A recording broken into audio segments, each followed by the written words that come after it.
નમસ્કાર વિદ્યાર્થી મિત્રો, ધોરણ 8 અને 9 વિષય સામાજિક વિજ્ઞાન Gujarati medium, topic basic of social science day 4. વિદ્યાર્થી મિત્રો, આમ તો તમે વિદ્યાર્થી છો એટલે વિદ્યાર્થીનો અર્થ તો જાણતા જ હશો, પણ ખરો વિદ્યાર્થી કે આદર્શ વિદ્યાર્થી કોને કહી શકાય? તો એને કહી શકાય કે એ વિદ્યાર્થી હર હંમેશ હાલતમાં કંઈક ને કંઈક શીખવા માટે તત્પર હોય, આતુર રહેતો હોય. વિદ્યાર્થી છે એની કોઈ ઉંમર નથી હોતી. એ કોઈ પણ ઉંમરે, એ સ્ત્રી હોય કે પુરુષ હોય, કોઈ પણ જાતિ, કોઈ પણ ધર્મનો હોય, પણ એ વિદ્યા માટે તત્પર રહેતો હોય એને કહેવાય આદર્શ વિદ્યાર્થી. અને આદર્શ વિદ્યાર્થીનું ઉદાહરણ તમે જાણો જ છો, જે પ્રાચીન કાળનું છે. અને એ ઉદાહરણ લગભગ મેં હરેક વિદ્યાર્થીના મોઢે ગુરુ પૂર્ણિમાના દિવસે સાંભળેલું જ હોય છે. યાદ કરો કે હું કોની વાત કહેવા માંગુ છું. એ છે એકલવ્ય અને તેના ગુરુ દ્રોણાચાર્ય. એની આખી સ્ટોરી તમે જાણો છો. જો એકલવ્યને ખરા મનથી અભ્યાસ કરવો જ હતો, એટલા માટે એ એના ગુરુની ગેરહાજરીમાં પણ એના ગુરુની મૂર્તિ રાખીને એ થકી જો જ્ઞાન ગ્રહણ કરી શકતો હોય, તો તમે પણ એક એકલવ્ય જ છો.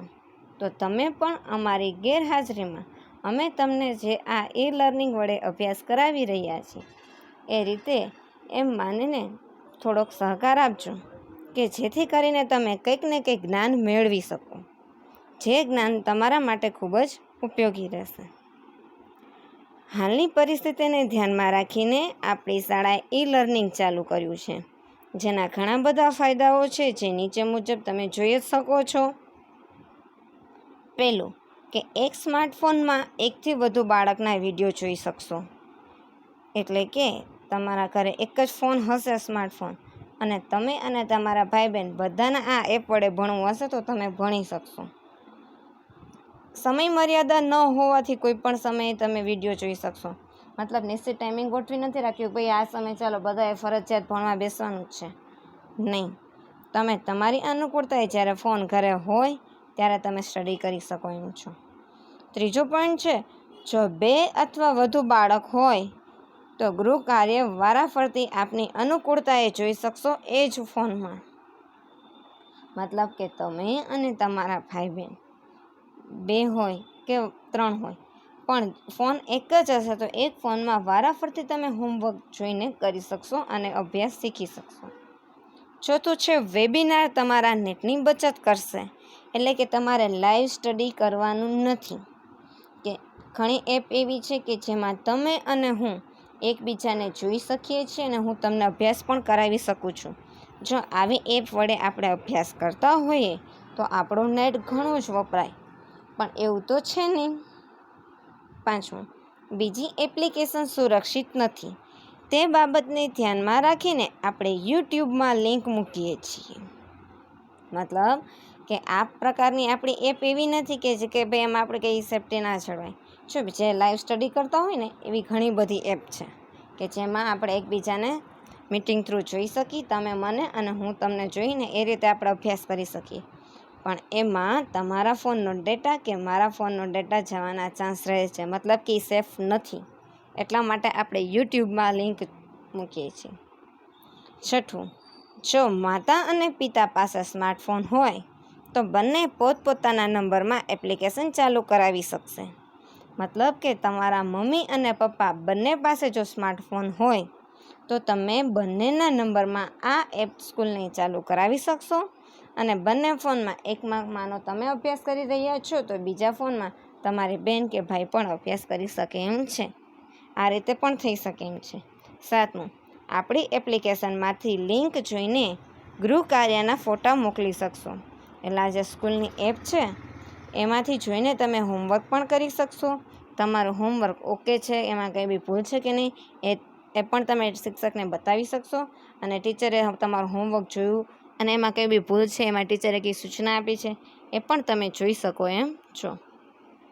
તો મિત્રો, તમે પણ અમારા માટે એકલવ્ય સમાન છો એવું માનીને અમે આગળ વધી રહ્યા છીએ, તો તમે પણ સારું એવું જ્ઞાન મેળવવાનો પ્રયત્ન કરશો અને પોઝિટિવ થોડુંક રહેવાનું. એ અમને વિશ્વાસ છે તો જ તમે આ સત્યપ્રકાશ શાળા પરિવારમાં જોડાયા હોય. કારણ કે જો તમે એકલવ્ય સમાન ન હોય તો આ શાળા પરિવારનો તમે હિસ્સો જ બની ના શક્યા હોત. અને ઘણા મિત્રો એમ કહે છે કે ભાઈ ટીચર નેટ નથી પકડાતું, નેટમાં પ્રોબ્લેમ છે. જો આવું રહેશે થોડા દિવસ, કેમ કે આપણે બધા એક જ સમયે એક જ સાથે બધા લાગેલા હોય છે ફોન પર. એનો મતલબ કે આપણે જો એકલવ્ય સમાન હોય ને તો વહેલી સવાર ઉઠી જાઓ અને એ સરસ મજાનું નેટ પકડાઈને દે ધડાધડ બધા વિડીયો ઓન થવા માંડે. એ જ રીતે બપોરે પણ ચાલુ કરો, બપોરે પણ સરસ મજાનું આપણું નેટ ફૂલ સ્પીડમાં પકડાય છે. થોડી ટ્રાય કરજો, થઈ જશે એટલો મને વિશ્વાસ છે. ચાલો હવે આપણા અભ્યાસ ઉપર આગળ વધીએ. સામાજિક વિજ્ઞાન વિષયને સમજવા માટે તેના મહત્ત્વના ભાગ તરીકે ભૂગોળના આજે 3જા ભાગનો આપણે અભ્યાસ કરવાનો છે. એના પહેલાં બીજા ભાગનું હોમવર્ક સોલ્વ કરી લઈએ. બીજા ભાગના હોમવર્કમાં એમ હતું કે ભૂમિ સ્વરૂપો, જળ સ્વરૂપો અને વાયુ સ્વરૂપોની યાદી બનાવો. મૃદાવરણના ભૂમિ સ્વરૂપો, જેમાં પર્વત, ઉચ્ચ પ્રદેશ, મેદાન, ખીણ, દ્વીપકલ્પ, દ્વીપ, સંયોગી ભૂમિ અને ભૂશિર. જલાવરણના જળ સ્વરૂપો, જેમાં મહાસાગર, સાગર, ઉપસાગર, અખાત, સામુદ્રધુની, નદી, સરોવર, કૂવા, પાતળ કૂવા, ભૂમિગત જળ વગેરે. વાતાવરણના વાયુ સ્વરૂપો, જેમાં મુખ્ય છે હવા. આ ઉપરાંત તેમાં જેનો સમાવેશ થાય એ તમને હું આગળ સમજાવીશ. આજના વિડીયોમાં આપણે ભૂમિ સ્વરૂપો વિશે માહિતી લેવાની છે, જ્યારે જળ સ્વરૂપો અને વાયુ સ્વરૂપો એ નેક્સ્ટ લેક્ચરમાં એનો અભ્યાસ કરવાનો રહેશે. ભૂમિ સ્વરૂપો. પૃથ્વીની ભૂરચના વિશેનું જ્ઞાન જેમ જેમ વધતું ગયું, પૃથ્વીની ભૂરચના વિશેનું જ્ઞાન જેમ જેમ વધતું ગયું તેમ તેમ ભૂમિખંડો અને મહાસાગરોનું વિતરણ અને તેની ઉત્પત્તિ વિશેના વિચારો રજૂ થતા ગયા. કે ભાઈ મહાસાગરો વિશેનો ઉદ્ભવ આમ થયો છે, ભૂમિખંડોનો ઉદ્ભવ આમ થયો છે, એના વિશેના અલગ અલગ વિચારો રજૂ થતા ગયા. પૃથ્વી પર ભૂમિખંડો, મહાસાગરો, પર્વતો, ખીણો, ઉચ્ચ પ્રદેશો અને મેદાનો વગેરે વિશિષ્ટ ભૂભાગો આવેલા જ છે. આ વિશિષ્ટ પ્રકારના ભૂમિભાગો છે.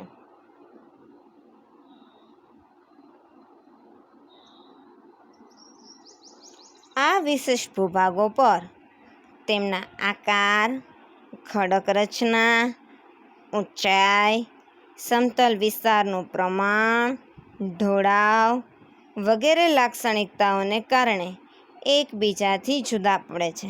આ અલગ અલગ પ્રકારની લાક્ષણિકતા છે, તેને કારણે એ જુદા પડે છે. કે ભાઈ આને ભૂમિખંડ કહેવાય, આને મહાસાગર કહેવાય, આને પર્વત કહેવાય, આને ખીણ કહેવાય, એમ અલગ પડે છે. તેથી તેઓને પણ ભૂમિ સ્વરૂપ કહેવામાં આવે છે.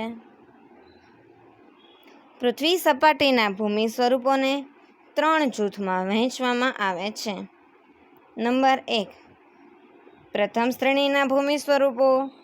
બીજું, દ્વિતીય શ્રેણીના ભૂમિ સ્વરૂપો. અને ત્રીજું, તૃતીય શ્રેણીના ભૂમિ સ્વરૂપો.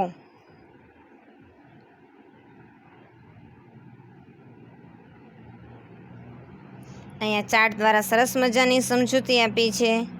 પ્રથમ શ્રેણીના ભૂમિ સ્વરૂપો. પૃથ્વીની ઉત્પત્તિ બાદ સૌ પ્રથમ જે અસ્તિત્વમાં આવેલા ભૂમિખંડો છે અને મહાસાગરના તળ છે તેને આપણે પ્રથમ શ્રેણીના ભૂમિ સ્વરૂપોમાં સમાવેશ કરી શકાય. બીજું એ કાળક્રમે પ્રથમ શ્રેણીના ભૂમિખંડો અને મહાસાગરો પૃથ્વીની ભૂગર્ભિક હિલચાલ દ્વારા આ જે ભૂમિખંડો અને મહાસાગરો છે જે પ્રથમ ખંડના, એમાં ભૂગર્ભિક પૃથ્વીના પેટાળમાં કેટલીક હિલચાલ થઈ, એમાં કેટલીક આંતરિક ક્રિયાઓ થઈ, એના દ્વારા દ્વિતીય શ્રેણીના ભૂમિ સ્વરૂપો જેમ કે પર્વતો, ઉચ્ચ પ્રદેશો, મેદાનો, ફાટખીણ વગેરે ભૂભાગોને દ્વિતીય શ્રેણીના ભૂમિ સ્વરૂપો તરીકે ઓળખવામાં આવે છે. ત્રીજું છે તૃતીય શ્રેણીના ભૂમિ સ્વરૂપો. લાંબા સમયગાળા પછી આ દ્વિતીય શ્રેણીના ભૂમિ સ્વરૂપો પર લાંબા સમયગાળા પછી એટલે કે ઘણા વર્ષો પછી જે બીજા સ્વરૂપમાં હતા એમાં બાહ્ય બળો જેવા કે નદી, પર્વત, પવન, હિમ નદી, ભૂમિગત જળ વગેરે દ્વારા ધોવાણ અને ઘસારણ. બાહ્ય બળો કયા છે? તો કે નદી, હિમનદી, પવન, એના દ્વારા આ દ્વિતીય શ્રેણીમાં છે એમાં ઘસારણ થાય છે, ધોવાણ થાય છે, નિક્ષેપ થાય છે. તેથી એ તૃતીય શ્રેણીના ભૂમિ સ્વરૂપો અસ્તિત્વમાં આવ્યા છે. એમાં કોનો સમાવેશ થાય છે તૃતીય શ્રેણીમાં? તો કે તૃતીય શ્રેણીના ભૂમિ સ્વરૂપોમાં મેદાનો, કોતરો, ડેલ્ટા, ખીણો, નાની ટેકરીઓ તેમજ વિવિધ અન્ય ભૂમિભાગો બન્યા છે. આ બધાનો સમાવેશ તૃતીય શ્રેણીમાં થાય છે. આ સિવાય કેટલાક એવા જે બચેલા છે તૃતીય શ્રેણીમાં અન્ય સ્વરૂપો, એ પૃથ્વીના પેટાળમાં જે આંતરિક ક્રિયાઓ થાય છે એના પરિણામે ઉદ્ભવ થયો છે. પૃથ્વીના પેટાળમાં કેવી આંતરિક ક્રિયાઓ થાય છે? તો કે ભૂકંપ અને જ્વાળામુખી જેવી ક્રિયાઓ. એના વડે આ તૃતીય શ્રેણીના કેટલાક ભૂમિ સ્વરૂપોનો ઉદ્ભવ થયો છે. હવે ભૂમિખંડ અને મહાસાગરનું સરસ મજાનું સમજીએ કે ભૂસંચાલનના કારણે પૃથ્વીના પોપડામાં એક વિશાળ ભૂભાગનું વિભાજન થયું. ભૂસંચાલનના પરિણામે એક વિશાળ ભૂભાગનું વિભાજન થયું અને આ વિભાજિત જે ભૂખંડો હતા એ વિભિન્ન દિશામાં એટલે અલગ અલગ દિશામાં અલગ અલગ અંતરે ગોઠવાઈ ગયા. ધીમે ધીમે સરકતા ગયા અને એકબીજાથી જુદી જુદી દિશામાં અને ઘણા અંતરે દૂર દૂર ગોઠવાઈ ગયા. આ ભૂખંડોની વચ્ચે નીચાણવાળા ભાગો જે હતા એમાં પાણી ભરાઈ ગયું અને પાણીની સપાટી કરતાં ઊંચાઈએ આવેલા આ ભૂમિખંડો છે એ ભૂમિખંડ તરીકે ઓળખાય છે. ઊંચાઈ ઉપર આવેલા છે આ ભૂમિભાગ રહ્યા એ કયા ભાગ તરીકે ઓળખાયા? ભૂમિખંડ. જ્યારે જે નીચાણવાળો ભાગ હતો અને વિશાળ જળરાશિમાં જે પાણી ભરાઈ ચૂક્યું એવા જે વિસ્તાર છે એ ભૂમિ સ્વરૂપો કહેવાય ગયા મહાસાગરો. તો ચાલો મિત્રો, તમે જાણો છો. કોણ મને કહેશે કે પૃથ્વી પર હાલના મુખ્ય કુલ ખંડો અને મહાસાગરો કેટલા છે? જે આપણે આગલા પિરિયડમાં આપણે એનો અભ્યાસ કરેલો જ હતો. મુખ્ય ભૂમિ સ્વરૂપોના પ્રકારો. પૃથ્વીની આંતરિક હિલચાલને કારણે ભૂમિખંડો અને મહાસાગરોના તળિયા પર જે ભૂમિ સ્વરૂપ રચાયા તેમને મુખ્ય ભૂમિ સ્વરૂપો કહે છે. આંતરિક હિલચાલ છે પૃથ્વીના પેટાળમાંથી, એના કારણે ખંડ અને મહાસાગર અલગ અલગ થયા અને એમાં જે રચાયા એ મુખ્ય ભૂમિ સ્વરૂપો. જેમ ખંડો પર પર્વત, ઉચ્ચ પ્રદેશ અને મેદાન છે એ જ રીતે મહાસાગરોના તળિયામાં પણ પર્વતો, ઉચ્ચ પ્રદેશો અને મેદાનો આવેલા છે. એટલે આ ત્રણ છે એ મુખ્ય ભૂમિ સ્વરૂપ છે, જે આ ચિત્ર દ્વારા તમે જોઈ શકો છો. પર્વત, ઉચ્ચ પ્રદેશ અને મેદાન આ ત્રણેય છે કે બીજી કોઈ બી ભૂમિ સ્વરૂપ છે એની ઊંચાઈ છે હંમેશા સમુદ્ર સપાટીથી મપાય છે. એટલે આ ચિત્રમાં આપેલું છે કે ભાઈ સમુદ્ર સપાટીથી કેટલા મીટર ઊંચે મેદાન, કેટલા મીટર ઊંચે ઉચ્ચ પ્રદેશ, કેટલા મીટર ઊંચે પર્વત આવેલ છે. એનું ચિત્ર પણ આપણને અહીંયા બતાવેલું છે. મુખ્ય ભૂમિ સ્વરૂપો એમાં સૌથી પહેલું છે પર્વત. પર્વત, ઉચ્ચ પ્રદેશ અને મેદાન આ ત્રણ વિશે આપણે ડીપમાં માહિતી લેશું. ત્રણેયના પ્રકાર અને પેટા પ્રકાર વિશે જાણકારી મેળવશું.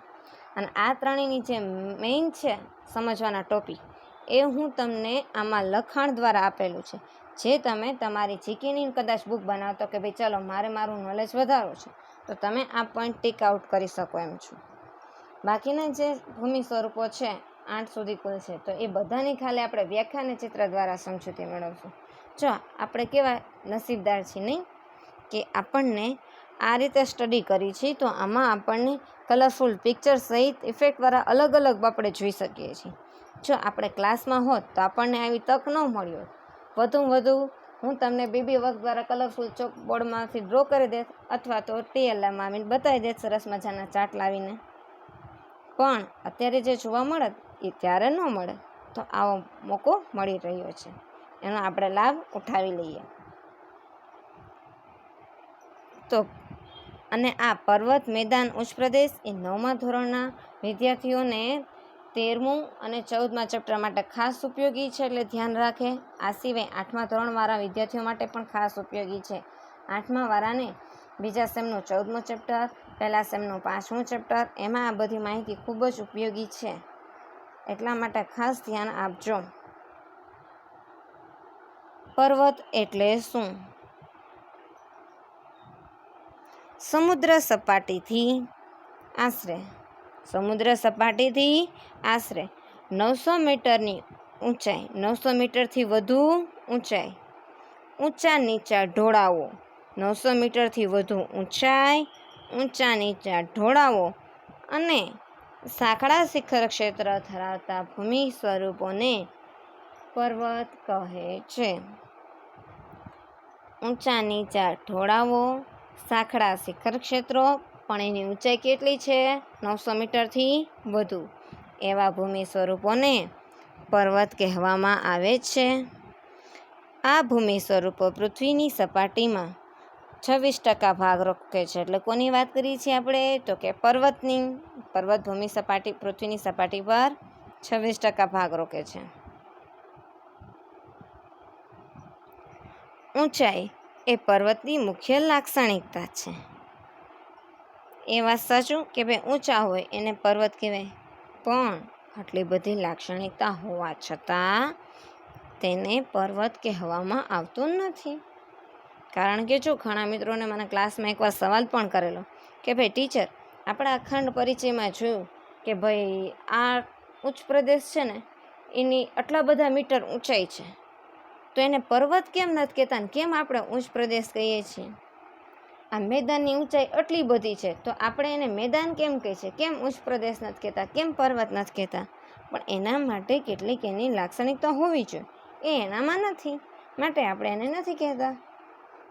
જેમ કે પર્વત માટે એની ઊંચાઈ જોઈએ, આકાર જોઈએ, ઢોળાવ જોઈએ, સાંકડું શિખર જોઈએ, તો એને પર્વત કહેવાય. જેમ કે તિબેટનો ઉચ્ચ પ્રદેશ એ 5000 મીટર કરતાં પણ વધુ ઊંચો છે, છતાં એને આપણે પર્વત કહેતા નથી. તે માટે એ ભૂમિ સ્વરૂપની ઊંચાઈ, આકાર અને ઢોળાવને ધ્યાનમાં લેવામાં આવે છે, જે એનામાં નથી. માટે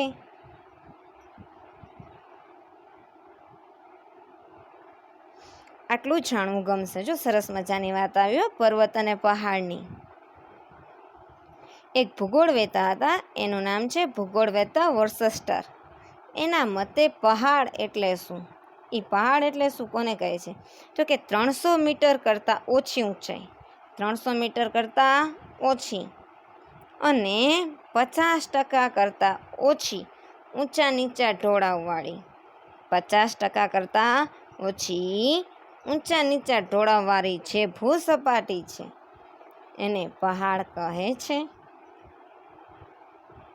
જ્યારે પર્વત એટલે 300 મીટર કરતાં વધુ ઊંચા, 300 મીટર કરતાં વધુ ઊંચા પરંતુ 50% કરતાં વધુ અસમતલ ભૂસપાટી એટલે નીચા પર્વત, અને 1000 મીટર કરતાં વધુ ઊંચાઈ અને 50% કરતાં વધુ અસમતલ ભૂસપાટી જેને આપણે પર્વત કહીએ છીએ. ઘણાને એમ થશે એટલે અહીંયા તો 300 મીટર કેમ આવી ગયું, આગળ તો હતું 900 મીટર, પણ અહીંયા શું વાત થઈ છે? એને પર્વત પણ કેવા પર્વત ગણાય? નીચા પણ ઊંચા પર્વત, અને એના માટે એક જ છે એ 900 મીટરથી ઊંચા. અને મિત્રો આ ઓથેન્ટિક બુકમાંથી દરેક માહિતી લીધેલી છે, એટલે ઘણા લોકોને એમ સવાલ થશે ટીચર આગળ તમે 900 કીધું, પણ હા 900થી તો વધુ છે ને 1000 મીટર. તો એ રીતે ભૂમિ સપાટી જે છે એને કહેવામાં આવે છે પર્વત. પર્વતોના પ્રકાર. નિર્માણ પ્રક્રિયા અનુસાર પર્વતના મુખ્ય 2 પ્રકાર પાડવામાં આવ્યા છે. પહેલું ભૂગર્ભિક પર્વત અને બીજું છે અવશિષ્ટ પર્વત.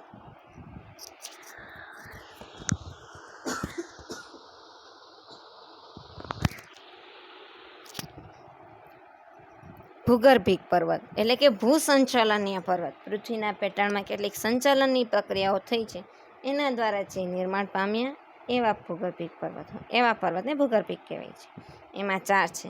જ્યારે અવશિષ્ટ એટલે બાકી બચેલા જે શેષ પર્વતો છે એને કહેવાય અવશિષ્ટ પર્વત. જો અહીંયા 4 આપણને આપેલો છે. ભૂગર્ભિક પર્વત એમાં 4, પહેલું ગેડ પર્વત, બીજું ખંડ પર્વત, ઘુમ્મટાકા પર્વત અને જ્વાળામુખી પર્વત. જ્યારે અવશિષ્ટ અથવા શેષ પર્વત તો કે જે બહાર રહેલા છે એવા પર્વતો, જે શેષ બાકી છેલ્લા વધી કર્યા તે. સૌથી ભૂગર્ભિક પર્વતોના પ્રકારમાં સૌથી પહેલું છે ગેડ પર્વત. ગેડ પર્વત એટલે શું? સમુદ્રના મોજા જેવો જેનો આકાર છે, સમુદ્રના મોજા જેવો જેનો આકાર અને વધુ ઊંચાઈ ધરાવતા પર્વતને ગેડ પર્વત કહે છે. તેમાં લહેર આકારની ગરચલી અને ગળીઓ પડે છે. લહેર આકારની કરચલીઓ અને ગેડ પડે છે, ગળીઓ પડે છે. અને આ ગળીઓ સ્વરૂપે જ એ ઊંચા ઊંચા આકારમાં ઉપસી જાય છે. સમુદ્રની જે લહેર આવતી હોય ને એવા લહેર આકારમાં એમાં કરચલીઓ પડે છે. અને એ જે કરચલીઓ પડે અને એની આકારમાં ગળી સ્વરૂપે ઊંચી ઊંચી ઉપસી છે એટલે એને કહેવામાં આવે છે ગેડ પર્વત. આ ગેડ પર્વતો એ પ્રસ્તર ખડકોના બનેલા છે. ખડક 3 પ્રકારના હોય, એમાંનું એક છે પ્રસ્તર, એટલે એક સ્તર ઉપર બીજા સ્તર જે પ્રકારનું રચાયેલું એને કહેવાય પ્રસ્તર ખડક. એને પછી આપણે આગળ ડીપમાં સમજૂતી લેશું. તો એ પ્રસ્તર ખડકોના બનેલા છે અને ખોદકામ સમયે તેમાંથી સાગરીય કેટલાક જીવાવશેષ અને અશ્મિઓ મળી આવી છે, જે સાબિત કરે છે કે આ ગેડ પર્વતોનો ઉદ્ભવ છે એ સમુદ્રમાંથી થયેલ છે. આજથી કરોડો વર્ષો પહેલાં નિર્માણ પામેલા આ ગેડ પર્વતોને જૂનામાં જૂના એટલે કે પ્રાચીનતમ ગેડ પર્વત કહેવામાં આવે છે. એના ઉદાહરણ છે કે ભાઈ ઉત્તર અમેરિકાના પૂર્વ ભાગમાં આવેલ એપેલેશિયન પર્વત, રશિયાનો યુરલ પર્વત, યુકેનો એપિનાઇન પર્વત, ઇટાલીનો પિનાઇન પર્વત, ચીનનો શિનલિંગશાન તથા ભારતની અરવલ્લીની પર્વતમાળા એ મુખ્ય છે. આ દરેક પર્વત છે એ પ્રાચીનતમ ગેડ પર્વત છે. ઉપરાંત આજથી લગભગ 5 કે 3 કરોડ વર્ષ પહેલાંની વાત, આજથી લગભગ 5 કે 3 કરોડ વર્ષ બનેલા નવા ગેડ પર્વતો, નવા એટલે કે બહુ આજકાલના નહીં પણ 5 કે 3 કરોડ વર્ષ પહેલાં એવા જે ગેડ પર્વત છે એમાં કોનો સમાવેશ થાય તો કે આપણા એશિયા ખંડમાં આવેલો હિમાલય, યુરોપનો આલ્પ્સ, ઉત્તર અમેરિકાનો રોકીસ અને દક્ષિણ અમેરિકાનો એન્ડીઝ આ દુનિયામાં આવેલા મુખ્ય ગેડ પર્વતો છે. બીજો પ્રકાર છે ખંડ પર્વત. જે ભૂગર્ભિક પર્વતોનો બીજો પ્રકાર છે ખંડ પર્વત. તો કે ભૂગર્ભિક બળોને લીધે 2 ભૂમિ સ્તરો પર ખેંચાણ બળ લાગે છે. પૃથ્વીની પેટાળમાં કેટલીક આંતરિક ક્રિયાઓ થાય એમાં 2 સ્તરો પર ખેંચાવ એટલે એકબીજા સાથે ખેંચાય છે ત્યારે તેમાં વચ્ચે તિરાડ કે ફાટ પડી જાય છે. જે તિરાડ કે ફાટ પડી જાય છે ત્યારે વચ્ચેનો ભૂભાગ છે એ નીચે બેસી જાય, અથવા શું થાય કે આજુબાજુનો ભાગ નીચે બેસી જાય અને વચલો ભાગ એમને સ્થિર રહે. તો આ પ્રકારે જ્યારે જે પર્વતનો ઉદ્ભવ થાય કે ફાટખીણનો ઉદ્ભવ થાય તેને કહેવાય છે ખંડ પર્વત. વચલો ભાગ બેસી જાય, સાઈડનો ઊભો થઈ જાય. ઘણીવાર એવું થાય કે સાઈડનો છે એ એકદમ ઉપસી જાય. આવા જે પર્વત હોય છે એને કહેવાય છે ખંડ પર્વત.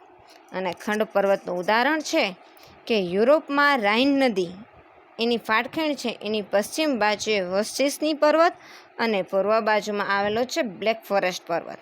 આ બંને પ્રકારના પર્વત એવા છે, વોર્સિસ અને બ્લેક ફોરેસ્ટ, એ રાઇન નદીની પશ્ચિમ બાજુએ અને પૂર્વ બાજુએ આવેલા ખંડ પર્વત છે.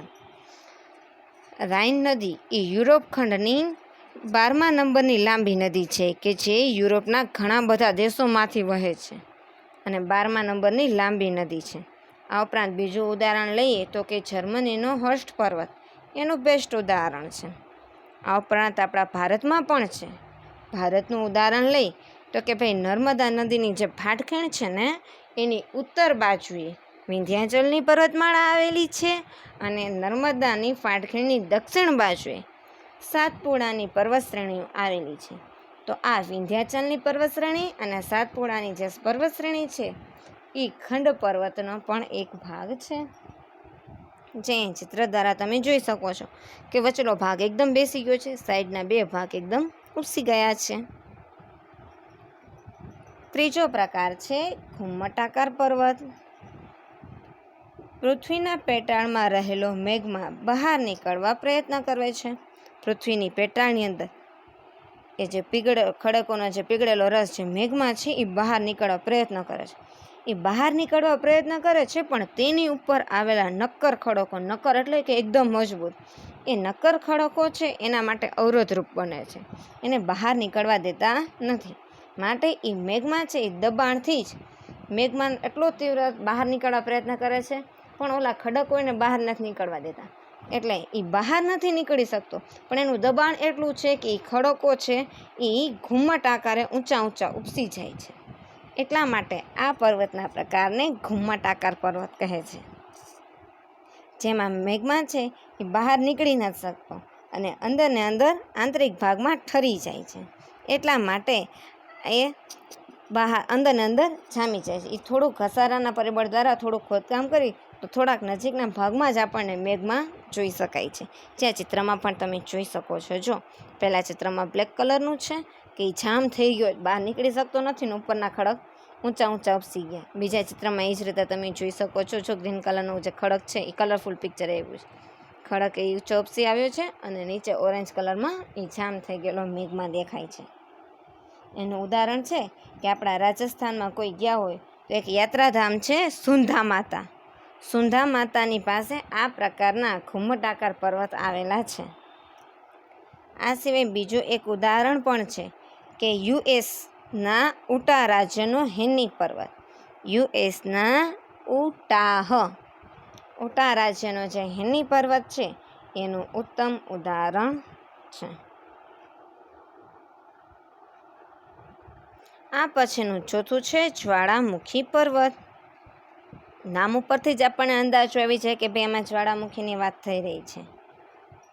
જ્વાળામુખીના પ્રસ્ફોટન સમયે પૃથ્વીના પેટાળમાંથી લાવા, રાખ, ખડક, ટુકડા, વાયુ એ બધું ધડામ સાથે બહાર ફેંકાય અને બહાર ફેંકાયેલા પદાર્થો જ્યારે જ્વાળામુખીની આસપાસ જમા થઈ જાય છે એ પહેલાં ઊંચા ઊંચા આકાશમાં ઉડે અને જે આકાશમાં ઉડે ત્યારે ગુરુત્વાકર્ષણ બળને કારણે પાછા નીચે ખેંચાઈ આવે. એટલે જ્યાં જ્વાળામુખી ફાટ્યો છે એની આજુબાજુમાં શંકુ આકારનો ઢગલો થઈને ધડામ દઈને પડી જાય.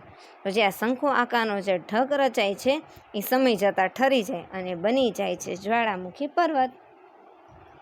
આ ભૂગર્ભમાંથી નીકળતા વિવિધ પદાર્થો ત્યાં જમા થઈ જતા હોવાથી આ પર્વત રચાય છે. માટે આ પ્રકારના પર્વતને સમાહિત પર્વત પણ કહે છે. મતલબ કે માઉન્ટેન ઓફ એક્યુમ્યુલેશન પણ એને કહેવામાં આવે છે.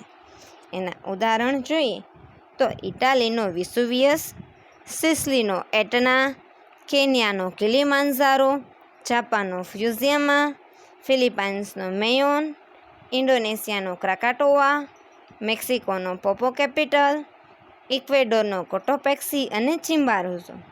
આ વિશ્વના જાણીતા જ્વાળામુખી પર્વતો છે. જે આમાં છેલ્લા 3-4 નામ તો એવા છે કે જે તમે જાણો છો, બરાબર. 7મા ધોરણમાં આપણે ખંડ પરિચયમાં યુરોપ, ઉત્તર અમેરિકા અને દક્ષિણ અમેરિકાના ખંડ પરિચયમાં આમાંના કેટલાકના નામ આવેલા છે, જે નામથી તો તમે પરિચિત છો. હવે આપણા ભારતમાં પણ આવા જ્વાળામુખી પર્વતો આવેલા છે. આંદામાન નિકોબાર ટાપુ છે ત્યાં બેરન પર્વત એ પણ ભૂતકાળમાં જ્વાળામુખી પર્વત હતો. આપણા ગુજરાતમાં પણ આવા જ્વાળામુખી પર્વતો આવેલા છે. તમે એને જાણો જ છો ને ત્યાં ગયેલા પણ છો. કોણ કહેશે ચાલો મને કે ત્યાં અમે ગયેલા છીએ? યાદ આવે છે કોઈને? તે છે પાવાગઢ અને ગિરનાર. ગિરનાર પર્વત અને પાવાગઢ એ ભૂતકાળમાં જ્વાળામુખી સ્વરૂપ હતું. ભૂતકાળમાં મતલબ કરોડો વર્ષ પહેલાંની વાત છે કે ત્યાં જ્વાળામુખીનું સર્જન થયેલું હતું અને આજે એનું સ્વરૂપ છે એ શાંત એટલે મૃત અવસ્થામાં છે. એટલા માટે ત્યાં આપણે જઈ શકીએ છીએ હિલ સ્ટેશનમાં ફરવા માટે પણ. અહીંયા જે ચિત્ર આપેલું છે એ ભૂગર્ભિક પ્રકારના 4 પ્રકારના આપેલું છે. પહેલું ચિત્ર છે એ જ્વાળામુખી પર્વતનું છે. બીજું ચિત્ર છે એ ખંડ પર્વતનું છે. જ્વાળામુખી પર્વતની નીચે ત્રીજું છે એ ગેડ પર્વતનું છે. અને ચોથું છેલ્લું જે છે ડોમ લખેલું છે એ ઘુમ્મટાકાર પર્વતનું ચિત્ર છે. પર્વતનો બીજો મુખ્ય પ્રકાર છે અવશિષ્ટ પર્વત. પર્વતો અને ઉચ્ચ પ્રદેશો જેવા ઊંચા ભૂમિ સ્વરૂપો કુદરતી પરિબળોના ઘસારણ જેવા દ્વારા એ ઘસાઈ જાય છે. કુદરતી પરિબળો છે, નદી, પવન, એના દ્વારા આ બધા પરિબળો છે એ ઘસાઈ જાય છે. જ્યારે છેલ્લે એના અવશેષો કેટલાક વધે છે અને એ કેવા શંકુ આકારે રહી જાય છે. ત્યારે જે વધેલા છે અને ઘસાઈ ચૂક્યા છે એટલા માટે એમને ઘર્ષિત કે અવશિષ્ટ કે શેષ પર્વત તરીકે પણ ઓળખવામાં આવે છે. આ જો આમાં તમને દેખાય છે. અને એનું ઉદાહરણ જોઈએ તો કે યુકેમાં વેલ્સ, યુએસમાં ઓઝાર્ક, આ ઉપરાંત આપણા ભારતમાં પણ કેટલાક છે જે તમે જાણો છો. વિંધ્યાચલ, ભારતનો આખો પશ્ચિમ ઘાટ ગણી લ્યો, આખો ભારતનો પૂર્વ ઘાટ, નીલગિરીની પર્વતમાળા, પારસનાથ, રાજમહલની ટેકરીઓ, આ બધા જ ઉદાહરણ છે એ અવશિષ્ટ પર્વતના છે. બીજો મુખ્ય ભૂમિ સ્વરૂપ છે તે છે ઉચ્ચ પ્રદેશ. સમુદ્ર સપાટીથી આશરે 180 મીટરથી વધુ ઊંચાઈ ધરાવતા અને મેજ જેવા સપાટ શિખરવાળા. સમુદ્ર સપાટીથી એની ઊંચાઈ કેટલી છે? 180 મીટરથી વધુ. પણ એનો આકાર કેવો છે? તો કે ટેબલ જેવો સપાટ એવું જે શિખર હોય અને એનો ઢોળાવ કેવો છે? સીધો. એવા ભૂમિ સ્વરૂપને ઉચ્ચ પ્રદેશ કહેવામાં આવે છે. ઊંચાઈનો આંક પણ પર્વતની જેમ ભ્રામક છે. એટલે એનો કોઈ અંક નિશ્ચિત નથી કે ભાઈ આને જ ઉચ્ચ પ્રદેશ કહેવાય. ઘણીવાર એવું બને છે કે ઉચ્ચ પ્રદેશ કરતાં મેદાનોની ઊંચાઈ વધારે હોય છે, પણ એ મેદાનમાં ઉચ્ચ પ્રદેશ કે પર્વત જેવી લાક્ષણિકતા નથી, એટલા માટે એને પર્વત કે ઉચ્ચ પ્રદેશ નથી કહેતા અને મેદાન કહે છે. જેમ કે યુએસનું પ્રેરીનું મેદાન તેના પૂર્વ ભાગમાં પીડમોન્ટના ઉચ્ચ પ્રદેશ કરતાં વધુ ઊંચાઈ ધરાવે છે. પીડમોન્ટનો નામનો જ્યાં ઉચ્ચ પ્રદેશ છે એ નીચો છે અને એના કરતાં ઊંચું કોણ થઈ ગયું? તો કે પ્રેરીનું મેદાન. છતાં પણ એને મેદાન કહે છે, એને ઉચ્ચ પ્રદેશ કહેતા નથી. ઉચ્ચ પ્રદેશો ભૂમિખંડોના 33% વિસ્તાર રોકે છે. કેટલાક વિદ્વાનો ઉચ્ચ પ્રદેશને ટેબલલેન્ડ તરીકે પણ ઓળખાવે છે. ઉચ્ચ પ્રદેશોના પ્રકાર. ઉચ્ચ પ્રદેશોને તેમના ભૌગોલિક સ્થાન તેમજ નિર્માણ ક્રિયાના આધારે 4 પ્રકારોમાં વર્ગીકૃત કરવામાં આવે છે. એના નિર્માણ ક્રિયાને કારણે એને કેટલા 4 ભાગમાં વહેંચેલો છે. પહેલું આંતરપર્વતીય ઉચ્ચ પ્રદેશ, બીજું પર્વત પ્રાંતીય ઉચ્ચ પ્રદેશ, ત્રીજું ખંડીય ઉચ્ચ પ્રદેશ, ચોથું કિનારાનો ઉચ્ચ પ્રદેશ.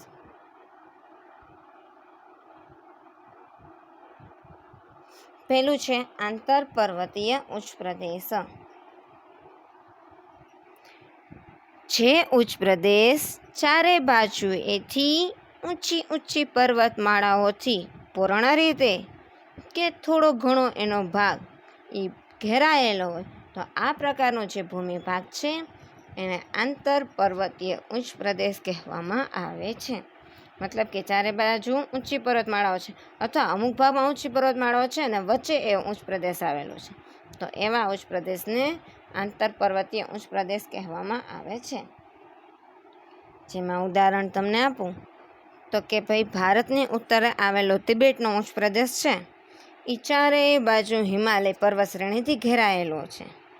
બીજું ઉદાહરણ જોઈએ તો દક્ષિણ અમેરિકામાં આવેલો બોલિવિયાનો ઉચ્ચ પ્રદેશ. આ જે બોલિવિયાનો ઉચ્ચ પ્રદેશ છે એ ચારે બાજુ એન્ડીઝ પર્વતમાળાએથી ઘેરાયેલો છે. અમુક એક ભાગ માની લો કે એનો 2 ભાગ કે 3 ભાગ પર્વત શ્રેણીથી ભરાયેલો હોય, પણ વચ્ચે એક ભાગ તો છે સપાટ, પણ ભલે બાકીનો ભાગ તો આંશિક ભાગ છે એ ઘેરાયેલો જ છે, એટલે એને આંતરપર્વતીય કહે છે. ત્રીજો ભાગ છે ઉત્તર અમેરિકાનો કોલંબિયાનો ઉચ્ચ પ્રદેશ. આ કોલંબિયાનો ઉચ્ચ પ્રદેશ છે એ રોકીસ પર્વતમાળાથી ઘેરાયેલો છે.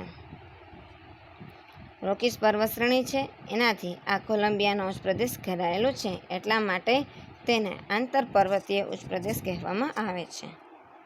હવે આ ચિત્ર છે એ તિબેટમાં આવેલ છે. તિબેટનો ઉચ્ચ પ્રદેશ જે હિમાલય પર્વત શ્રેણીથી ઘેરાયેલો છે એનું તમને આમાં દેખાય છે.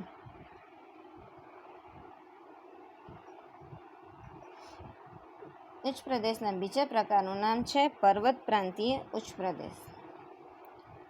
જે ઉચ્ચ પ્રદેશ એક તરફ એનો ઊંચો પર્વત હોય, એક તરફ ઊંચા પર્વત હોય અને બીજી તરફના ઢોળાવ નીચા મેદાનો કે સમુદ્ર કિનારામાં મળી જતો હોય.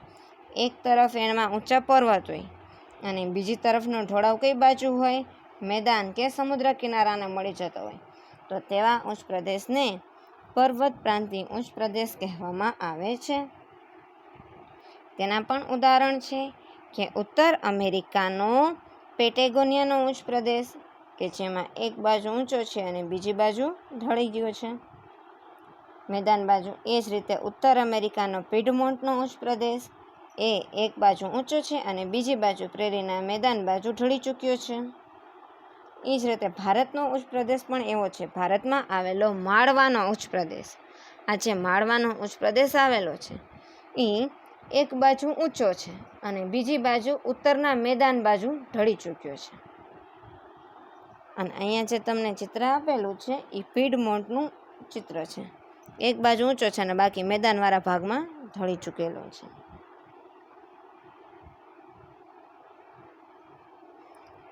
ત્રીજો ભાગ છે ખંડીય ઉચ્ચ પ્રદેશ. પૃથ્વીના પેટાળમાં થતી મંદ ભૂસંચલન ક્રિયાના પરિણામે જ્યારે સમગ્ર ભૂમિખંડ કે તેનો ઘણો મોટો ભૂભાગ સમતલ સપાટી સાથે ઉંચકાયો હોય તેવા ભૂમિ સ્વરૂપને ખંડીય ઉચ્ચ પ્રદેશ કહેવામાં આવે છે. મંદ ભૂસંચલન ક્રિયા દ્વારા એટલે કે અંદર ધીમે ધીમે આંતરિક ક્રિયાઓ થતી હોય ત્યારે ભૂમિભાગનો સમતલ સપાટી સહિત આખો ટેબલ સ્વરૂપે આખો ઊંચો આવી જાય છે. એ ભૂમિ સ્વરૂપને ખંડીય ઉચ્ચ પ્રદેશ કહે છે. ક્યારેક કેવું થાય, ફાટ પ્રસ્ફોટનથી જ્વાળામુખીનું પ્રસ્ફોટન થયું હોય ત્યારે એ લાવા વિસ્તૃત ભાગમાં આખા વધારે પડતા ભાગમાં ફેલાય છે અને જ્યારે ઠરી જાય ત્યારે પણ આવા પ્રકારના ઉચ્ચ પ્રદેશનો ઉદ્ભવ થાય છે. એના ઉદાહરણ તો ઘણા બધા છે. આફ્રિકાનો ઇથોપિયાનો ઉચ્ચ પ્રદેશ, ગ્રીનલેન્ડનો ઉચ્ચ પ્રદેશ, દક્ષિણ આફ્રિકાનો કારો ઉચ્ચ પ્રદેશ, એન્ટાર્કટિકાનો ઉચ્ચ પ્રદેશ, સ્પેનનો ઉચ્ચ પ્રદેશ, અરબસ્તાનનો ઉચ્ચ પ્રદેશ. આ ઉપરાંત દક્ષિણ ભારતનો ઉચ્ચ પ્રદેશ પણ તેના ઉત્તમ ઉદાહરણો છે. અહીંયા જો તમને ઇથોપિયાનો ઉચ્ચ પ્રદેશ આપેલો છે. આ ઇથોપિયાનો ઉચ્ચ પ્રદેશ એ ખંડીય ઉચ્ચ પ્રદેશ છે કે જો આખો વચલો ભાગ એકદમ ઉંચકાવ સાથે સપાટ ભાગ થઈ ગયો છે અને આજુબાજુનો ભાગ નીચો છે. ચોથો પ્રકાર છે કિનારાનો ઉચ્ચ પ્રદેશ. ભૂસંચલનથી સમુદ્ર કિનારાના નજીકના પ્રદેશો સમુદ્ર સપાટીથી વધુ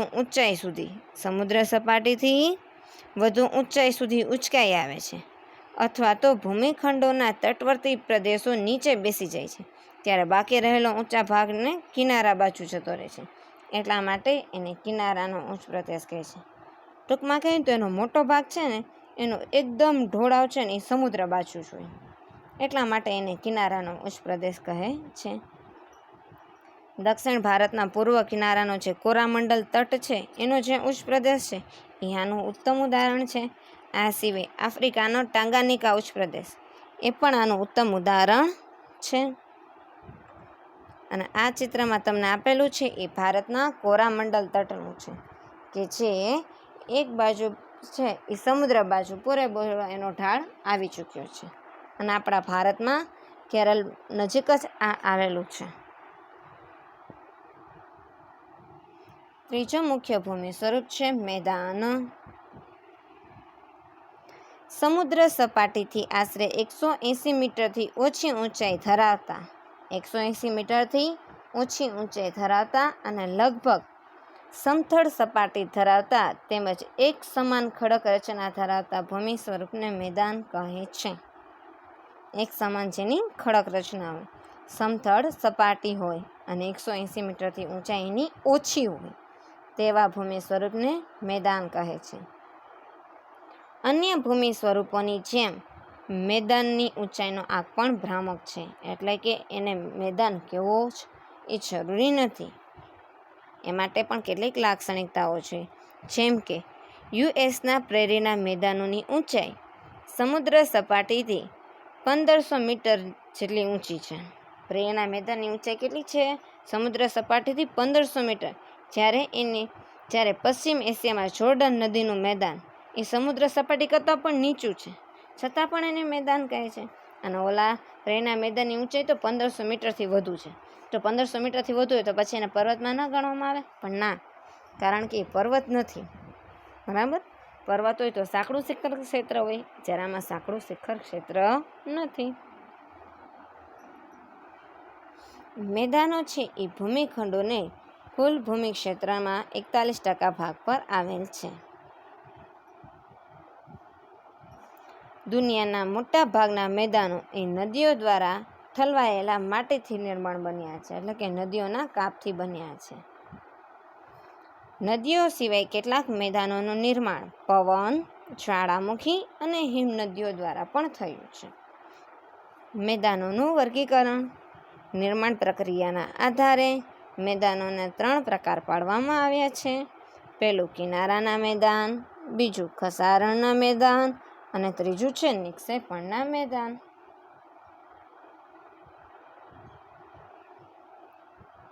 કિનારાના મેદાન. સમુદ્ર કિનારાની નજીક આવેલા મેદાનને કિનારાનું મેદાન કહે છે. આ મેદાનનો ઉદ્ભવ ખંડીય છાજલોનો વિસ્તાર ઉંચકાઈ આવવાથી થયો છે. તેનો ઢાળ સમુદ્ર તરફ વધુ જોવા મળે છે. નદીઓ ખંડથી અંદરના ભાગોમાંથી કાપ ઢસડીને લઈ આવે છે અને મેદાનોમાં નિક્ષેપ કરે છે અને તેઓને સમતલ બનાવે છે. ઘણીવાર ખસારણના પરિણામે પણ કિનારાના મેદાન બને છે. પણ આવા જે મેદાન હોય છે ને, એ ક્ષારયુક્ત વધારે હોય છે. એટલે ક્ષારયુક્ત જમીનને કારણે આ મેદાનો છે એ મોટા ભાગે ખેતી માટે ઉપયોગી હોતા નથી. એટલા માટે ત્યાં ખેતી કરવી શક્ય નથી. હા, પણ અમુક છે સમુદ્ર કિનારે થતી હોય એવા પ્રકારની ખેતી છે કે જેને એ પ્રકારનું પાણી જોતું હોય તો થઈ શકે છે. જેમ કે સુંદરવન છે એ સમુદ્ર કિનારે, આ ઉપરાંત નાળિયેરી કે પછી અમુક પ્રકારના વૃક્ષો છે એ સરળતાથી થઈ શકે છે. અને આ જે ત્રીજું નીચલું ચિત્ર છે એ ખંડીય છાજલીમાંથી બનેલું છે. એ નદીના કામથી બનેલું છે, એટલે ત્યાં ખારાશ હોતી નથી, નદી કિનારે બનેલું છે. અને આ ઉપરનું એથી ઉપરનું છે સમુદ્ર કિનારે, એટલે એને કિનારાના મેદાન કહે છે. જેમ કે ભારતમાં મલબાર કિનારે આવેલું છે. આ ઉપરાંત જાપાનના પૂર્વ કિનારે પણ આ પ્રકારના મેદાન આવેલા છે. મેદાનનો બીજો પ્રકાર છે ખસારણના મેદાન. ખસારણને કારણે જે મેદાનનો ઉદ્ભવ થયો હોય એ. બરાબર? પૃથ્વીની સપાટી પર સતત ઘસારણની પ્રક્રિયા ચાલતી રહે છે, જેનાથી લાંબા ગાળે પર્વતો તથા ઉચ્ચ પ્રદેશો નદી, પવન અને હિમનદી જેવા પરિબળો દ્વારા ઘસાઈ જાય છે. અને ત્યારે જે મેદાન બને છે એને કહેવાય છે ઘસારણના મેદાન. આવા મેદાન એ સંપૂર્ણપણે સપાટ હોતા નથી. નક્કર ખડકો અને ટેકરીઓ વચ્ચે વચ્ચે જોવા જ મળે છે. એટલા માટે એને ઘસારણના મેદાન કહે છે. જો વચ્ચે વચ્ચે ટેકરીઓ મેદાનમાં ઉપસેલી દેખાય જ છે. આ ગતિશીલ બળોના સતત ઘસારણ કાર્યથી પર્વતો, ઉચ્ચ પ્રદેશો ઘસાઈને સમતલ બને છે. તેમાં પોચા ખડકો ઝડપથી ઘસાઈ જાય છે, જ્યારે નક્કર ખડકો ધીમે ધીમે ઘસાઈને મૂળ સ્થાને ટકી રહેલા જોવા મળે છે. માટે આવા મેદાનોને પેની પ્લેન પણ કહે છે. Penny plane. નદીના ઘસારણ કાર્યથી રચાયેલા મેદાનોમાં દિલ્હીની પશ્ચિમે આવેલો અરવલ્લીનો પ્રદેશ, આ ઉપરાંત બીજું ઉદાહરણ છે પૂર્વમાં ઇંગ્લેન્ડનું મેદાન, રશિયાના મધ્યમાં આવેલા મેદાનો, આ ઉપરાંત પેરિસનો બેસિન વિસ્તાર પણ ઘસારણના મેદાનનું ઉત્તમ ઉદાહરણ છે. આ સિવાય હિમનદીકૃત મેદાનોમાં જોઈએ તો કેનેડા, નોર્વે, સ્વીડન અને ફિનલેન્ડ વગેરે દેશોમાં પણ આવા મેદાનો આવેલા છે. જ્યારે સૂકા અને અલ્પવૃષ્ટિ મેળવતા રણ પ્રદેશોમાં પણ પવનો દ્વારા રચાયેલા આ ઘસારણના મેદાનો જોવા મળે છે. તો રણ વિસ્તારનો સમાવેશ આ પ્રકારના મેદાની ભાગોમાં થાય છે. ત્રીજો પ્રકાર છે નિક્ષેપણના મેદાનો. આ નિક્ષેપણના મેદાનો છે તેમાં ઘણા બધા પેટા પ્રકારનો સમાવેશ થાય છે. એક પછી એક આપણે સમજતા જશું. નદી, હિમનદી, પવન વગેરે પરિબળો દ્વારા પથરાયેલ કાપના નિક્ષેપણથી સરોવર કે સમુદ્ર જેવા કોતરો ભરાઈ આવે છે અને એના ભરાવાથી આવા મેદાનોનું નિર્માણ થાય છે. તેથી તેને નદીકૃત કે કાપના મેદાન પણ કહેવામાં આવે છે. એમાં પહેલું છે સરોવરના મેદાનો. જ્યારે મેદાનોનું જે મેદાન છે એ જ્યારે મેદાનોના નિર્માણમાં સરોવરમાં કાપમાં નિક્ષેપણ થાય છે, એટલે કાપ સરોવરમાં જ આવીને ઠલવાય છે, ત્યારે તે પ્રકારને સરોવરના મેદાન કહે છે. દાખલા તરીકે કાશ્મીરના ખીણો છે, એ ખીણોમાં પાણી ભરાઈ ગયું છે, એ સરોવરની આસપાસ જ, એટલા માટે તેને સરોવરનું મેદાન કહે છે. આ સિવાય બીજું છે પંખાકાર મેદાન.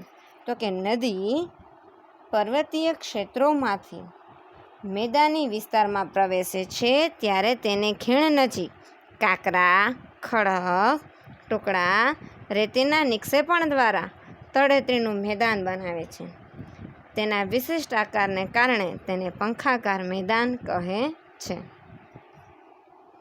નદીમાં જ્યારે પૂર આવે ત્યારે તેના પાણી કિનારાની આજુબાજુ ફેલાઈ જાય છે, ત્યારે જે કાપથી નિક્ષેપણથી મેદાન બને છે એવા મેદાનને પૂરનું મેદાન કહે છે.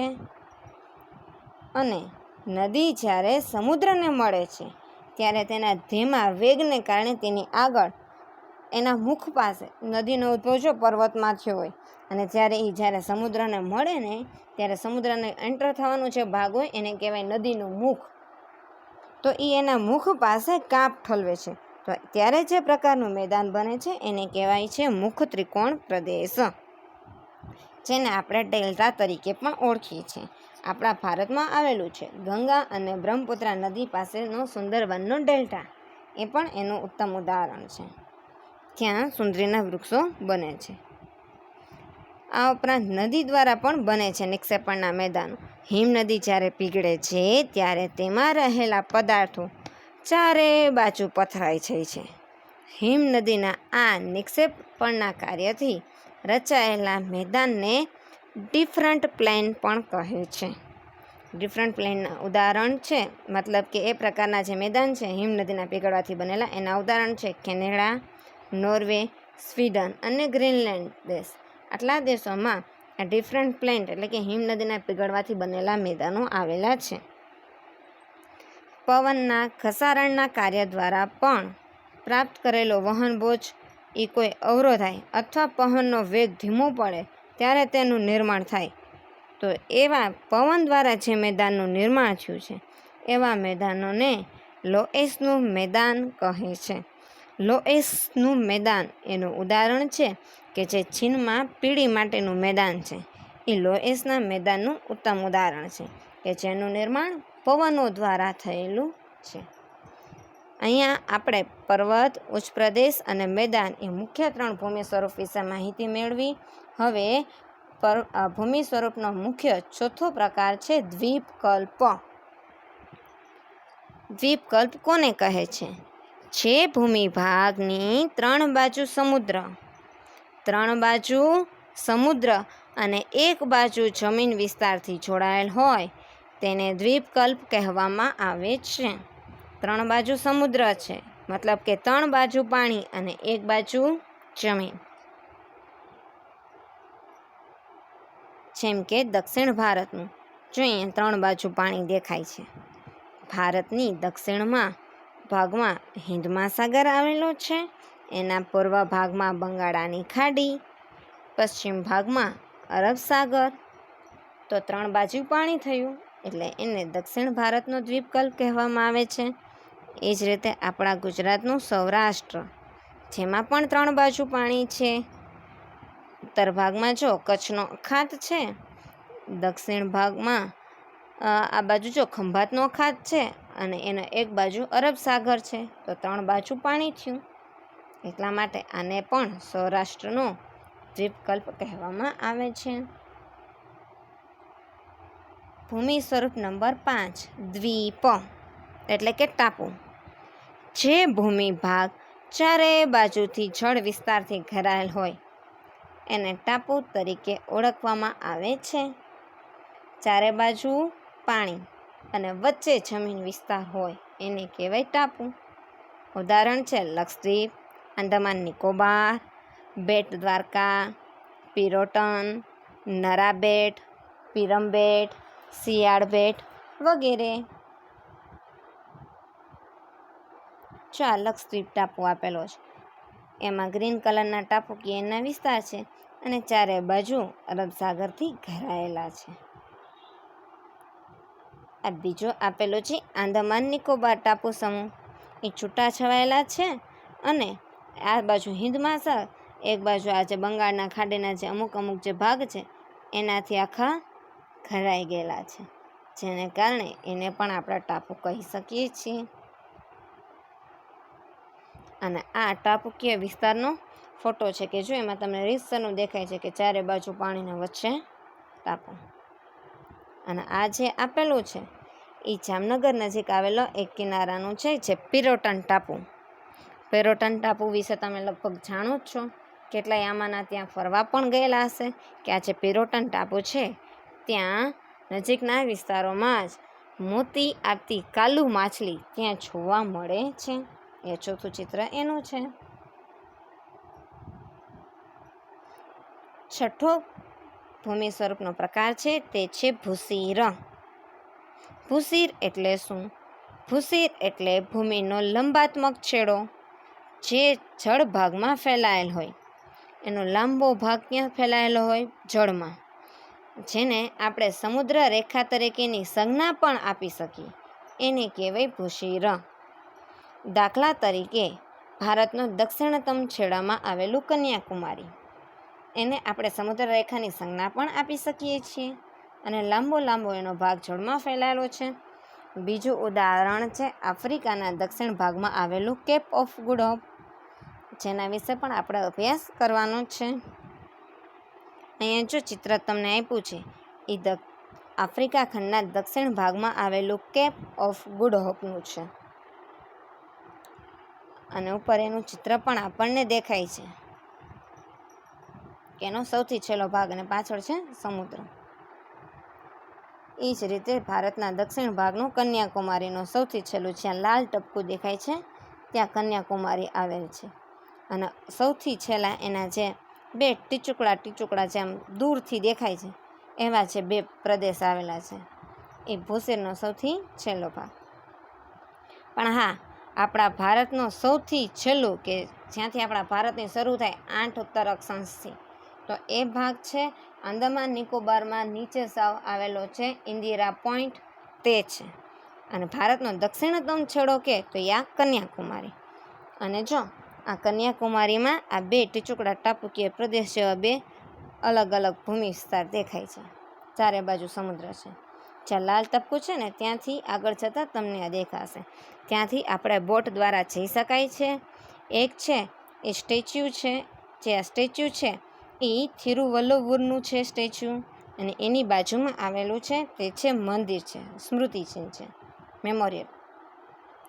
તે એવું કહેવાય છે કે 1892માં સ્વામી વિવેકાનંદ ત્યાં ધ્યાન માટે 3 દિવસ રોકાયેલા હતા. એટલે તેમની યાદમાં 1970માં આ વિવેકાનંદ રોક મેમોરિયલ બનાવવામાં આવેલ છે. અને ત્યાં જાઓ એટલે એટલી અદ્ભુત શાંતિ આપણને મળે છે કે શું, સમુદ્ર કિનારાની વચ્ચોવચ્ચ અંદર જાઓ, અંદર સામે વિવેકાનંદનું બહુ સરસ મજાનું સ્ટેચ્યુ છે. અને આનો થોડો ઘણો ભાગ છે એ સુનામીના સમયે જળમગ્ન થઈ ચૂકેલો છે. અને તમે ત્યાં આ જે લાલ ટપકું છે એ ભાગમાં તમે ત્યાં જાઓ અને સ્ટેચ્યુ પાસે અને આ મંદિર પાસે અહીંયાથી તમે ઊભા રહીને જુઓ ને તો પાણીનો તમને સપ્તરંગી નજારો જોવા મળે છે. કારણ કે એક બાજુથી હિન્દ મહાસાગર વચ્ચેથી, આમથી અરબ સાગર, આમથી બંગાળની ખાડી, અને જે અલગ પ્રકારના પાણી જોવો ને તો તમને એમ અલગ પાણીનો આભાસ થાય છે. અને ત્યાં રેતી પણ અલગ અલગ પ્રકારની, કેમ કે 3 પ્રકારના પાણી ભેગું થાય છે. એ 3 પ્રકારના પાણીને અલગ અલગ પ્રકારની રેતી પણ છે. 5 રંગની તો રેતી ત્યાં છે. ક્યારેક આપણે ક્લાસમાં રૂબરૂ મળશું ત્યારે મને યાદ કરાવજો, મારી પાસે આ છે રેતી. હું ત્યાં ગયેલી છું, હું તમને દેખાડીશ કે કેવો મસ્ત નજારો છે, અને એની રેતી પણ મારી પાસે હશે, માટે હું લઈને આવેલી છું, હું તમને બતાવીશ. 7મું છે ખીણ. પર્વતોની હાડમાળા વચ્ચે આવેલો નીચાણવાળો ભાગ એટલે ખીણ. ગેડ પર્વતો અને ખંડ પર્વતોના નિર્માણ વખતે તથા નદી હિમનદીના ઘસારણના કાર્યના પરિણામે ખીણોની રચના થાય છે. દાખલા તરીકે કાશ્મીરની ખીણ. જોઈએ એનું ચિત્ર પણ આપેલું છે, કાશ્મીરમાં આવેલી ખીણો. એમાં એક બાજુ ગેડ પર્વત છે તો એક બાજુ ખંડ પર્વત છે, અને વચ્ચે એનું હિમનદી દ્વારા ખસાઈ ગયું છે, અને આવો ભાગ ઉપસી આવ્યો છે. 8મું મુખ્ય ભૂમિ સ્વરૂપ છે સંયોગી ભૂમિ. સંયોગી ભૂમિ એટલે 2 જળ વિસ્તારોને અલગ કરતી સાંકડી ભૂમિપટ્ટી, એટલે કે જમીનની જે પટ્ટી હોય એને કહેવાય સંયોગી ભૂમિ, જે 2 જળ વિસ્તાર છે એને અલગ કરે છે. દાખલા તરીકે પનામા. તો પનામા ક્યાં આવેલ છે? તો કે ઉત્તર અને દક્ષિણ અમેરિકા ખંડની વચ્ચે. અહીંયા જો તમને ચિત્ર દેખાય છે, ઉપરનું છે એ ઉત્તર અમેરિકા ખંડ, નીચે યલોનું કલરનું છે દક્ષિણ અમેરિકા ખંડ છે, અને વચ્ચે આવેલો છે એ પનામા સંયોગી ભૂમિ. જો આ ચિત્રમાં તમને દેખાય છે, ઉપરથી લીધેલું છે, 2 ખંડ વચ્ચેનું છે, અને આ ચિત્રમાં તમને 2 ખંડ વચ્ચેનું અંતર કેટલા કિલોમીટરમાં કઈ રીતે છે એ પણ આપણને દેખાય છે, કે ભાઈ ન્યૂયોર્કથી આપણે સાન ફ્રાન્સિસ્કો જવું હોય કે પછી અહીંયા દક્ષિણ અમેરિકાના નીચે ભાગમાં જવું હોય તો કઈ રીતે કયા સુધી જઈ શકાય છે. મિત્રો, હવે આ ભૂમિ સ્વરૂપનો આપણે અભ્યાસ કરી લીધો છે. જળ સ્વરૂપ અને વાયુ સ્વરૂપ વિશે આપણે નેક્સ્ટ લેક્ચરમાં તેનો અભ્યાસ કરીશું. ધન્યવાદ. Thank you.